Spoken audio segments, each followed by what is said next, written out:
കരയരുതെന്ന് ഞാൻ പറയുന്നില്ല. എൻ്റെ മരിയക്കൊച്ചിൻ്റെ ഇപ്പോഴത്തെ അവസ്ഥ എനിക്ക് മനസ്സിലാകും.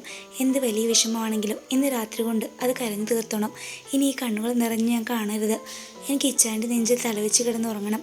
മരിയ തലയുയർത്തി റിച്ചിയുടെ മുഖത്തേക്ക് നോക്കി പറഞ്ഞതും റിച്ചി ബെഡിലേക്ക് കിടന്നു. മരിയ റിച്ചിയുടെ നെഞ്ചിലേക്ക് കിടന്നതും റിച്ചി മരിയയുടെ തലമുടിയിലൂടെ പതുക്കെ വിരലുകൾ ചലിപ്പിച്ചു തുടങ്ങി. മരിയക്കൊച്ചെ, മാധവനും ഭാനുമതിയും റിച്ചി പറഞ്ഞു തുടങ്ങിയതും മരിയ തൻ്റെ വിരൽ റിച്ചിയുടെ ചുണ്ടിൽ വെച്ചുകൊണ്ട് വിലക്കി. വേണ്ടിച്ചായ, എനിക്ക് അവരെപ്പറ്റി ഒന്നും കേൾക്കണ്ട. റിച്ചിയുടെ നിയമത്തിൽ മരണത്തിൽ കുറഞ്ഞൊരു ശിക്ഷയും അവർക്ക് കിട്ടില്ല എന്ന് എനിക്കറിയാം. ഇച്ചായൻ പറഞ്ഞതുപോലെ എല്ലാം ഈ രാത്രി കൊണ്ട് തീരട്ടെ. ഒരു ഓർമ്മയായി പോലും അവരിപ്പോൾ എൻ്റെ മനസ്സിലില്ല. മരിയ പറഞ്ഞു തീർന്നതും റിച്ചി കൂടുതൽ ശക്തമായി അവളെ തന്നോട് ചേർത്ത് പിടിച്ചു. എന്താ ഇങ്ങനെ എൻ്റെ ഇച്ചായൻ ചേർത്ത് പിടിക്കുമ്പോൾ ഈ നെഞ്ചിലെ ചൂട് പറ്റി കിടക്കുമ്പോഴെല്ലാം എല്ലാ സങ്കടവും അലിഞ്ഞില്ലാതെയാകും. സംരക്ഷിക്കാനും ചേർത്ത് പിടിക്കാനും ഈ കൈകൾ ഉള്ളിടത്തോളം കാലം ഞാൻ സന്തോഷവതിയായിരിക്കും. മരിയ റിച്ചിയുടെ നെഞ്ചിൽ അമർത്തി ചുംബിച്ചുകൊണ്ട് പറഞ്ഞു. മരിയെ ചേർത്ത് പിടിച്ച റിച്ചിയുടെ നെഞ്ചിൽ തലവെച്ച് മരിയയും എപ്പോഴും ഉറങ്ങി. രാവിലെ ഡോറിലാരെ തട്ടുവിളിക്കുന്ന ശബ്ദം കേട്ടാണ് റിച്ചി കണ്ണു തുറന്നത്. അപ്പോഴും മരിയ റിച്ചിയുടെ നെഞ്ചിൽ തന്നെയായിരുന്നു. ഒരു കുഞ്ഞിനോട് എന്ന പോലെ വാത്സല്യമാണ് റിച്ചിക്ക് ആ നിമിഷം മരിയോട് തോന്നിയത്. റിച്ചി മോനെ, വീണ്ടും ഡോറിൽ തട്ടി വിളി വന്നു. ഇതാ വരുന്നു അമ്മച്ചി. റിച്ചി അതും പറഞ്ഞ് മരിയെ തൻ്റെ നെഞ്ചിൽ നിന്ന് പതുക്കെ ബെഡിൽ ഇറക്കി കിടത്തി. ഉടുത്തിരുന്ന മുണ്ട് ഒന്നുകൂടി മുറുക്കി കൊടുത്ത് ഒരു ഷർട്ട് എടുത്തിട്ട് കൊണ്ടുപോയി ഡോർ തുറന്നു. 10 മണിയായി, ഇതുവരെ രണ്ടുപേരെയും താഴേക്ക് കണ്ടില്ല. അതാ അമ്മച്ചി വന്ന് വിളിച്ചത്, കത്രീന അമ്മച്ചി റിച്ചിയോടായി പറഞ്ഞു. ഇന്നലെ വന്നപ്പോൾ ഒരുപാട് താമസിച്ചു. വെളുപ്പിന് എപ്പോഴാണ് ഉറങ്ങിയത്? കത്രീന അമ്മച്ചി ബെഡിൽ കിടക്കുന്ന മരിയെ ഒന്ന് നോക്കി. ബെന്നി പറഞ്ഞു കാര്യങ്ങളെല്ലാം. മോൾക്ക് നല്ല വിഷമമുണ്ടല്ലേ? വിഷമം ഉണ്ടായിരുന്നു. മാധവനെയും ഭാനുമതിയെയും ഓർത്തിട്ടല്ല, അവളുടെ അച്ഛനെയും അമ്മയെയും പറ്റി ഓർത്തിട്ടാ. മനുഷ്യന്മാർക്കിടയിൽ തന്നെ ഇങ്ങനെയുള്ള മൃഗങ്ങളുണ്ടായി എന്ത് ചെയ്യാനാ? അവരെ പറ്റി ഇനി ഒന്നും ഓർക്കണ്ട അമ്മച്ചി, അതൊക്കെ വിട്ടേക്ക്. അല്ല, മക്കൾ എഴുന്നേറ്റാ?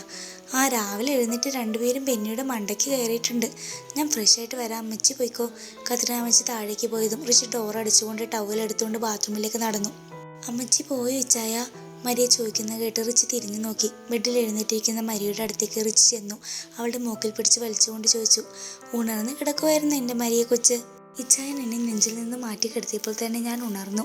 കുറച്ച് നേരം കൂടി കിടന്നു, ഞാൻ ഫ്രഷ് ആയിട്ട് വരാം. റിച്ചി മരിയയുടെ കവിൾ കൈവച്ചുകൊണ്ട് പറഞ്ഞു. എൻ്റെ ഉറക്കം പോയി ഇച്ചായ, ഞാൻ ഇനി കിടക്കുന്നില്ല. മരിയ പറഞ്ഞതും റിച്ചി ഒരു കുസൃതി ചിരിയോട് മരിയയുടെ അടുത്തേക്ക് കുനിഞ്ഞു നിന്നു. എന്തായാലും ഉറക്കം പോയ സ്ഥിതിക്ക് എഴുന്നേറ്റ് വാ, ഞാൻ കുളിപ്പിച്ചു തരാം. റിച്ചി പറഞ്ഞത് മരിയ തൻ്റെ 2 കൈകൾ കൊണ്ടും റിച്ചിയെ തള്ളി മാറ്റി. അയ്യടാ, എന്താ ചെറുത്താൻ്റെ ഒരു ആഗ്രഹം? എനിക്ക് ആരുടെയും സഹായം വേണ്ട തൽക്കാലം. മോൻ പോയി കുളിക്കാൻ നോക്ക്. നിനക്കൊരു സഹായമായിക്കോട്ടെ എന്ന് കരുതി ഞാൻ ചോദിച്ചതാ. വേണ്ടെങ്കിൽ വേണ്ട. അല്ലെങ്കിലും ഇപ്പോൾ പണ്ടത്തെ പോലെയൊന്നും നമ്മളെ വലിയ മൈൻഡൊന്നും ഇല്ലല്ലോ. ഇല്ലാത്ത വിഷമമെല്ലാം മുഖത്ത് വാരി വിതർക്കൊണ്ട് പറഞ്ഞു. റിച്ചി തിരിഞ്ഞു നടന്നു. ഇച്ചായ, മരിയയുടെ വിളി കേട്ട് റിച്ചി തിരിഞ്ഞു നോക്കി. 2 കൈയും തൻ്റെ നേരെ നീട്ടിക്കൊണ്ട് ബെഡിലിരിക്കുന്ന മരിയയുടെ അടുത്തേക്ക് പാഞ്ഞു ചെന്ന് റിച്ചി അവളെ കൈകൾ കോരിയെടുത്ത് ബാത്റൂമിലേക്ക് നടന്നു. ബാത്റൂമിലേക്ക് കയറി മരിയെ താഴെ നിർത്തി. റിച്ചി ഡോർ ക്ലോസ് ചെയ്തുകൊണ്ട് തിരിഞ്ഞതും റിച്ചിയുടെ കണ്ണുകൾ വിടർന്നു. തൻ്റെ ശരീരത്തിൽ നിന്നും വസ്ത്രങ്ങൾ ഊരിമാറ്റുന്ന മരിയെ നോക്കി. ഒരു ചിരിയോടെ റിച്ചി ഡോറിലേക്ക് ചാരി നിന്നു. ഒരു നാണവും ഇല്ലല്ലേ? റിച്ചി ഒരു ചിരിയോടെ തന്നെ മരിയോട് ചോദിച്ചു. പിന്നെ 2 പിള്ളേരായി, ഇനിയിപ്പോൾ എന്ത് കാണിക്കാനാ? റിച്ചിയോട് പറഞ്ഞുകൊണ്ട് മരിയ തൻ്റെ ശരീരത്തിൽ അവശേഷിച്ച അവസാന വസ്ത്രവും ഊരിമാറ്റി. ഇച്ചായ, റിച്ചി ഒന്ന് മൂളി. ഇങ്ങനെ നോക്കില്ല ഇച്ചായ, എനിക്ക് എന്തുപോലെ തോന്നുന്നു. മരിക കൈകൾ കൊണ്ട് തന്നെ മറിച്ചുകൊണ്ട് പറഞ്ഞു. റിച്ചി മരിയുടെ കൈകളിലേക്ക് തൻ്റെ കൈകൾ കുരുത്തി പിടിച്ചുകൊണ്ട് കൈകൾ താഴ്ത്തി. കുറച്ചു മുമ്പ് ആരാ പറഞ്ഞത് നാണമില്ലെന്ന്? കത്രീന അമ്മച്ചി റൂമിൻ്റെ പുറത്തു നിന്ന് മുട്ടാൻ തുടങ്ങി. റിച്ചി മരിയോട് ചേർന്ന് നിന്നുകൊണ്ട് പറഞ്ഞു. ടവലെടുത്ത് ശരീരം തുടച്ച് ടവൽ എടുത്തുകൊണ്ട് റൂമിലേക്ക് ഇറങ്ങി അലമാരിൽ നിന്ന് മുണ്ടെടുത്ത് കൊടുത്തുകൊണ്ട് ചെന്ന് വാതിൽ തുറന്നു. മോൾ ഇതുവരെ എഴുന്നേറ്റില്ലേ? കുഞ്ഞുങ്ങൾ അവിടെ ബഹളം തുടങ്ങിയിട്ടുണ്ട്. കുളിക്കുവാ അമ്മച്ചി, ഇപ്പോൾ വരും. അപ്പോഴേക്ക് മരിയ കുളി കഴിഞ്ഞ് ഇറങ്ങി വന്നു. നനഞ്ഞ ടവൽ മുടിയിൽ നിന്ന് അഴിച്ചു മാറ്റി കുളിപ്പിന്നിൽ കെട്ടി റിച്ചിയും മരിയയും കൂടി താഴേക്ക് ചെന്നു. താഴേക്ക് ചെന്നപ്പോൾ തന്നെ എല്ലാവരുടെയും കൂട്ടിച്ചിരി കേട്ട് അവർ ഹാളിലേക്ക് ചെന്നു. റിച്ചിയും മരിയയും അവർക്കൊപ്പം കൂടിയതും ബെന്നി റിച്ചിയെ തുറച്ചു നോക്കി. റിച്ചൂട്ടനും റിയക്കൂട്ടിയും രാവിലെ മുതൽ ബെന്നിയുടെ പുറത്താണ്. മരിയെ കാണാത്തത് കൊണ്ട് വേറെ ആരുടെയും അടുത്ത് പോകാതെ ബെന്നിയുടെ മടിയിൽ കയറി ഇരിപ്പാണ്. ആരെങ്കിലും എടുക്കാൻ ചെന്നാൽ ബെന്നിയുടെ തോളിലേക്ക് ചാടിക്കയറും. അല്ലു രാവിലെ മുതൽ 2 പേരെയും എടുക്കാൻ നോക്കുവാണ്. ആരെങ്കിലും അടുത്ത് ചെന്നാൽ ബെന്നിയുടെ മുടിയിലും താടിയിലും പിടിച്ച് വലിച്ചു കളിയാണ്. കത്രീന അമ്മച്ചി കുറുക്ക് കൊടുക്കാൻ കൊണ്ടുവന്നപ്പോൾ 2 പേരും ബെന്നിയുടെ നെഞ്ചിൽ മുഖം ഒളിപ്പിച്ച് അള്ളിപ്പിടിച്ചിരിപ്പായിരുന്നു. കത്രീന അമ്മച്ചി കുറുക്ക് അവിടെ വെച്ചിട്ടാണ് റിച്ചിയും മരിയയും വിളിക്കാൻ പോയത്. ബെന്നി കുറുക്ക് കൊടുക്കാൻ നോക്കിയപ്പോൾ റിച്ചൂട്ടനും റിയക്കൂട്ടിയും കൂടി ആ പാത്രത്തിൽ കൈയിട്ട് വാരി ബെന്നിയുടെ തലയിലും മുഖത്തും താടിയിലുമൊക്കെ കുറുക്ക് വാരി തേച്ചിട്ടുണ്ട്. എന്നിട്ട് ബെന്നിയെ നോക്കി 2 പേരും കൈകൊട്ടിച്ചിരിക്കുന്നുണ്ട്. അത് കണ്ടാണ് ബാക്കിയുള്ളവരും ചിരിക്കുന്നേ. ഒന്ന് എടുത്തോണ്ട് പോടാ. തൻ്റെ മടിയിലിരുന്ന് കൈകൊട്ടിച്ചിരിക്കുന്ന റിച്ചൂട്ടനും റിയക്കൂട്ടിയെയും നോക്കി ബെന്നി ദയനീയമായി റിച്ചിയോട് പറഞ്ഞു. റിച്ചിയും മരിയയും കൂടി 2 പേരെയും എടുത്തുകൊണ്ട് മുറിയിലേക്ക് പോയി. ബെന്നി സ്വയം തൻ്റെ വേഷമൊന്ന് നോക്കിക്കൊണ്ട് റൂമിലേക്ക് പോയി. റിച്ചൂട്ടിനെ കുളിപ്പിച്ച് ഇറക്കി കൊണ്ടുവരുമ്പോൾ റീക്കുട്ടി കുളി കഴിഞ്ഞ് പാല് കുടിച്ചുകൊണ്ട് ഉറങ്ങി തുടങ്ങിയിരുന്നു. റിച്ചൂട്ടിനെ എടുക്കാനായി മരി എഴുന്നേൽക്കാൻ തുടങ്ങിയപ്പോൾ തന്നെ റിച്ചൂട്ടിയുടെ കയ്യിൽ നിന്ന് ബെഡിലേക്ക് ഊർന്നിറങ്ങി മരിയുടെ ദേഹത്തേക്ക് വലിഞ്ഞു കയറി ബെഡിലേക്ക് കിടന്ന് പാല് കുടിക്കാൻ തുടങ്ങി. റിച്ചൂട്ടിനെ ഉറങ്ങിയതും രണ്ടുപേരുടെയും സൈഡിലെ തലയിണ എടുത്തു വെച്ച് റിച്ചിയും മരിയും കഴിക്കാനായി പോയി. എല്ലാവരും ഒരുമിച്ചാണ് ആഹാരം കഴിക്കാനിരുന്നത്. ബെന്നിയുടെ കണ്ണുകൾ ഇടയ്ക്കിടയ്ക്ക് അല്ലുവിൻ്റെ മുഖത്തേക്ക് ഓടിയെത്തുന്നുണ്ട്. ബെന്നി നോട്ടം പിൻവലിക്കുമ്പോൾ അല്ലുവും നോക്കുന്നുണ്ട്. ബെന്നി അത് കണ്ടില്ലെങ്കിലും റിച്ചിയും മരിയും അത് കണ്ടിരുന്നു. അവർ പരസ്പരം ഒന്ന് നോക്കി പുഞ്ചിരിച്ചു. കഴിച്ചു കഴിഞ്ഞ് എല്ലാവരും എഴുന്നേറ്റ് ബെന്നിയോടും റിച്ചിയോടും കൊണ്ട് പുറത്തേക്ക് പോയി. ബെന്നിച്ചൻ എവിടെ പോയത് ഇച്ചായ? മരി റിച്ചിയുടെ അടുത്തേക്ക് വന്നുകൊണ്ട് ചോദിച്ചു. അവൻ പുറത്തേക്കൊന്ന് ഇറങ്ങിയതാ, ഇപ്പോൾ വരും. ഇച്ചായ, അല്ലു ചേച്ചിക്കും ബെന്നിച്ചന് ഇഷ്ടമാണെന്ന് തോന്നുന്നു. നീ സംസാരിച്ചു അല്ലുവിനോട്? ഇല്ല ഇച്ചായ, എനിക്ക് അങ്ങനെ തോന്നി, അതുകൊണ്ട് പറഞ്ഞതാ. ബെന്നി ആദ്യം അവൻ്റെ ഇഷ്ടം തുറന്നു പറയട്ടെ, എന്നിട്ട് നമുക്ക് തീരുമാനിക്കാം എന്ത് വേണമെന്ന്. ആഹാ, രണ്ടുപേരും ഇവിടെ നിൽക്കുമായിരുന്നോ? ദേവാനന്ദനും ഗീതയും അവർക്ക് അടുത്തേക്ക് വന്നുകൊണ്ട് ചോദിച്ചു. റിച്ചിയും മരിയും അവരെ നോക്കി ഒന്ന് പുഞ്ചിരിച്ചു. ഞങ്ങൾക്കൊരു കാര്യം പറയാനുണ്ടായിരുന്നു. എന്താ അങ്കിൾ? അത് മോനെ, കുറേ നാളെ നമ്മുടെ കുടുംബക്ഷേത്രത്തിൽ പൂജയും വിളക്കുവയ്പ്പും ഒന്നുമില്ല. ഇന്ന് വൈകിട്ട് എല്ലാവർക്കും കൂടി പോയി വിളക്കി വെക്കാമെന്ന് കരുതി. മോനെന്തെങ്കിലും ബുദ്ധിമുട്ടുണ്ടോ? എനിക്കെന്ത് ബുദ്ധിമുട്ടാണെങ്കിൽ നമുക്ക് പോകാം. ഞങ്ങളൊന്ന് പുറത്ത് പോയിട്ട് വരാം. ദേവാനന്ദനും ഗീതയും പുറത്തേക്ക് പോയി. കുറച്ചു കഴിഞ്ഞപ്പോൾ ബെന്നി മടങ്ങിയെത്തി. അല്ലുവും മരിയും കൂടി കുട്ടികൾക്കൊപ്പം കളിയാണ്. ബെന്നി വന്ന് ഉമ്മറത്തിരുന്ന് റിച്ചിക്കൊപ്പം ഇരുന്നു. എന്തായി പോയിട്ട്? മാധവന്റെ ചാരം മാത്രമുണ്ട്. ഭാനുമതിയും മരിച്ചു. അവരുടെ ശരീരം എന്ത് ചെയ്തു? അവിടെ ഇട്ട് തന്നെ കത്തിച്ചു. വൈകിട്ട് എല്ലാവരും കുടുംബക്ഷേത്രത്തിൽ പോകാൻ ഒരുങ്ങുവാണ്. ദേവാനന്ദനും ഗീതയും കൂടി പോയത് എല്ലാവർക്കും ഡ്രസ്സ് എടുക്കാനാണ്. റിച്ചൂട്ടിന് ഒരു കുഞ്ഞുമുണ്ടും റെഡ് കളർ ഷർട്ടുമാണ്. റീക്കുട്ടി റെഡ് ആൻഡ് വൈറ്റ് കോമ്പിനേഷൻ പട്ടുപാവാടയാണ്. മരി റെഡ് കളർ ബ്ലൗസും കസവുകാരിയുള്ള സെറ്റുമുണ്ടുമാണ്. റിച്ച് റെഡ് കളർ ഷർട്ട് കസവുകാരിയുള്ള മുണ്ടും. അല്ലുവും ഗീതയും കത്രിനാമച്ചിയും എല്ലാം മരിയുടെ സെയിം വേഷമാണ്. ബെന്നിയും ദേവാനന്ദനും റിച്ചിയുടെ സെയിം വേഷവും. അവിടെ നിന്ന് നടന്നു പോകാവുന്ന ദൂരമേ ഉള്ളൂ കുടുംബക്ഷേത്രത്തിലെത്തി എല്ലാവരും കൂടി വിളക്കുകൾ തെളിയിച്ച് തൊഴുതു.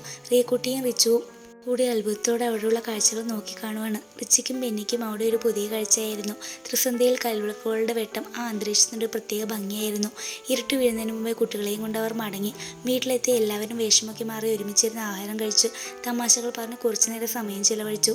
കുഞ്ഞുങ്ങൾക്ക് ഉറക്കം വരുന്നതും റിച്ചിയും മരിയും കുട്ടികളെയും കൊണ്ട് റൂമിലേക്ക് പോയി. പുറകെ എല്ലാവരും കിടക്കാനായി അവരുടെ മുകളിലേക്ക് പോയി. ബെന്നിക്ക് ഉറക്കം വരാതെ ജനലും തുറന്നിട്ട് പുറത്തേക്ക് നോക്കിയിരിക്കുകയാണ്. അല്ലു പുറത്തേക്ക് ഇറങ്ങി പോകുന്നത് കണ്ട് ബെന്നിയും പുറത്തേക്ക് ഇറങ്ങി. വീടിന് പുറകിലേക്ക് പോയി അല്ലുവിൻ്റെ പുറകെ ബെന്നിയും പോയി. കുളപ്പടവിലേക്കാണ് അല്ലു പോയത്. ബെന്നി കുളപ്പടവിലേക്ക് എത്തിയതും വെള്ളത്തിൽ കാലുകളിട്ട് പടിയിലേക്ക് ചാരിയിരിക്കുന്ന അല്ലുവിനെയാണ് കാണുന്നത്. അല്ലുവിൻ്റെ അടുത്തേക്ക് ഓരോ പടികളായി ഇറങ്ങുമ്പോൾ ബെന്നിയുടെ കണ്ണുകൾ വിടർന്നു. കുളത്തിൻ്റെ ഒരു സൈഡിലായി നിറയെ ആമ്പലുകൾ വിരിഞ്ഞു നിൽക്കുന്നുണ്ട്. നിറയെ ചുവന്ന ആമ്പൽ പൂക്കൾക്ക് നടുവിൽ വെള്ള ആമ്പൽ പൂക്കൾ വിരിഞ്ഞു നിൽക്കുന്നുണ്ട്. വെള്ളത്തിൽ കാണുന്ന പൂർണ്ണചന്ദ്രൻ്റെ പ്രതിബിംബം കൂടി ആയതും ആ കാഴ്ചയ്ക്ക് ഒരു പ്രത്യേക ഭംഗി തോന്നി. ബെന്നി പതുക്കെ അല്ലുവിൻ്റെ അടുത്തായിരുന്നു. അല്ലു ഇതൊന്നും അറിയാതെ ഏതോ സ്വപ്നലോകത്താണ്. അല്ലുവിൻ്റെ മുഖം കൂടുതൽ വെട്ടിത്തിളങ്ങുന്നതായി ബെന്നിക്ക് തോന്നി. ബെന്നി പതുക്കെ അല്ലുവിൻ്റെ മുഖത്തേക്ക് ഊതി. അല്ലു ഞെട്ടിത്തെറിച്ച് ബെന്നിയെ നോക്കി. ബെന്നിയെ കണ്ടതും അല്ലു നെഞ്ചിൽ കൈവച്ച് ശ്വാസം ആഞ്ഞു വലിച്ചു. ബെന്നിയോട് പറഞ്ഞു, ഹോ, മനുഷ്യനെ പേടിപ്പിച്ച് കളഞ്ഞല്ലോ. ഇതെന്താ ഈ സമയത്ത് ഇവിടെ ഒറ്റയ്ക്ക് വന്നിരിക്കുന്നേ? ഏയ്, ഞാൻ ചുമ്മാ ഇവിടെ വന്നിരുന്നതാ. അല്ല, എന്താ ഇവിടെ? എന്ത് ഇവിടെയെന്ന്? അല്ലു തലപൊക്കി കണ്ണുകൾ കൊണ്ട് ബെന്നിയുടെ നേരെ പുരുകം പൊക്കി. എൻ്റെ കൊച്ചേ, എന്തെങ്കിലും ഉണ്ടെങ്കിൽ വാ തുറന്ന് പറ. എനിക്ക് ആംഗ്യ ഭാഷയൊന്നും അറിയില്ല. ഇയാൾ എന്താ ഇവിടെയെന്ന്? ഇയാളോ? ദേ കൊച്ചേ, എനിക്കൊരു പേരുണ്ട്, ബെന്നി. എന്നേക്കാൾ മൂത്തതല്ലേ, പേര് വിളിക്കാൻ ഒരു മടി. അതിന് നിന്നോട് ഞാൻ പേര് വിളിക്കാൻ പറഞ്ഞു? ഞാൻ പിന്നെ എന്താ വിളിക്കുക? ശ്രീകുട്ടി വിളിക്കുന്നത് പോലെ ബെന്നിച്ചിട്ടെന്ന് വിളിക്കട്ടെ? ശ്രീ വിളിക്കുന്നത് പോലെ വിളിച്ചോ. റിച്ചിയെ ശ്രീ വിളിക്കുന്നത് പോലെ ഇച്ചായ എന്ന്. എന്താ? ഞങ്ങൾ ക്രിസ്ത്യാനികളെ ഭർത്താക്കന്മാരെ ഇച്ചായൻ അല്ലെങ്കിൽ അച്ചച്ചൻ എന്നൊക്കെയാണ് വിളിക്കാറ്. അതിന് എനിക്ക് നിന്നെ ഇഷ്ടമാണല്ലോ. അത് നിനക്കറിയാം. നിനക്കും എന്നെ ഇഷ്ടമാണെന്ന് എനിക്കും അറിയാം. അല്ലുവിൻ്റെ ഇടുപ്പിലൂടെ കൈചുറ്റി പിടിച്ചുകൊണ്ട് തന്നോട് അടുപ്പിച്ചുകൊണ്ട് ബെന്നി ചോദിച്ചു. അല്ലുവിന് ബെന്നിയുടെ മുഖത്തേക്ക് നോക്കാൻ എന്തോ മടി തോന്നി. അല്ലു തല കുനിച്ചിരുന്നു. ബെന്നി ഒരു ചിരിയോടെ ഒരു വിരൽ കൊണ്ട് അല്ലുവിൻ്റെ താഴ്ത്തുമ്പിൽ പിരിച്ചുയർത്തി.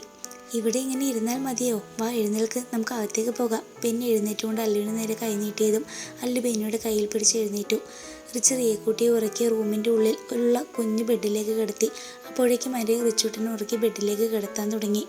അവിടെയല്ല മരിയ കൊച്ചെ, ദാ ഇവിടെ. റിയക്കുട്ടിയുടെ കിടത്തിയ ബെഡ് ചൂണ്ടിക്കാട്ടിക്കൊണ്ട് റിച്ച് പറഞ്ഞു. മരിയ നെറ്റി ചുരിച്ചു റിച്ചിയെ നോക്കി. റിച്ച് പതിയെ റിച്ചൂട്ടിനെ ഉണർത്താതെ തന്നെ മരിയയുടെ തോളിൽ നിന്നും എടുത്ത് റിയക്കുട്ടിയുടെ അടുത്തേക്ക് കിടത്തി തിരിഞ്ഞു നോക്കിയതും ഇടുപ്പിൽ കൈകുത്തി നിന്ന് തന്നെ നോക്കി നിൽക്കുന്ന മരിയയെ കണ്ട് കണ്ണു ചിമ്മിക്കാട്ടി. എന്താ മോനെ ഉദ്ദേശം? റിച്ച് ഒന്നും പറയാതെ മരിയയെ വലിച്ച് തന്നെ നെഞ്ചിലേക്ക് ഇട്ടു. അതെ, മക്കൾ രണ്ടും ഇന്ന് നേരത്തെ ഉറങ്ങിയിട്ടുണ്ട് ഇച്ചായ. റിച്ചി മരിയെ തൻ്റെ കൈകൾ കോരിയെടുത്ത് ബെഡിലേക്ക് കിടത്തി. കുറച്ച് സമയം ആ കണ്ണുകൾ തന്നെ നോക്കി നിന്നു. മരിയ ബെഡിൽ നിന്നും എഴുന്നേറ്റ് റിച്ചിയുടെ കഴുത്തിലൂടെ കൈ ചുറ്റി പിടിച്ച്. എനിക്ക് എൻ്റെ ഈ ചെറുത്താനെ സ്നേഹിച്ചു മതിയായില്ല. പ്രണയിക്കണം. ഈ രാത്രി മുഴുവൻ എനിക്കെൻ്റെ ചെറുത്താൻ്റെ പ്രണയം അറിയണം, മരിയ റിച്ചിയുടെ കണ്ണുകൾ നോക്കി പറഞ്ഞു. തുടരും. ഈ കഥയുടെ ബാക്കി ഭാഗം നാളെ ഇതേ സമയം ഉണ്ടായിരിക്കുന്നതാണ്. എല്ലാവരും മറക്കാതെ നമ്മുടെ ചാനൽ സബ്സ്ക്രൈബ് ചെയ്ത് കാത്തിരിക്കുകയും